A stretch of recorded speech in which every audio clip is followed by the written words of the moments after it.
À plusieurs reprises, des gens sont venus me voir. Je parle non pas des personnes ordinaires que je vois tous les jours, mais des victimes de faux prophètes. Parmi elles, il y avait cet homme dans la cinquantaine. Il était venu me rencontrer parce qu'il avait suivi un de mes messages à la radio. Il est écrit de Yaoundé au Cameroun.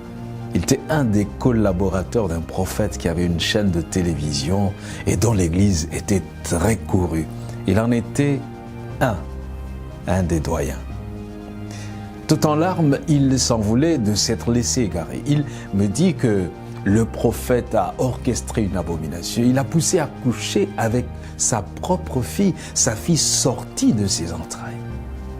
Il était comme sous un pouvoir maléfique toutes les fois que cela arrivait. Cette fille se moquait de lui et pouvait même se transformer en animal en plein jour sur leur goyavier dans la maison. Elle était une des servantes de cette église.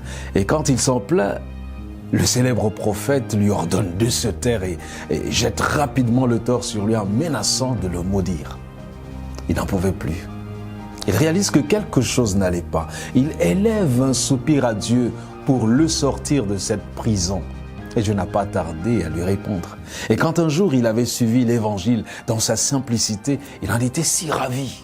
Ses yeux se sont ouverts et il avait compris que là où il se trouvait, c'était l'enfer même.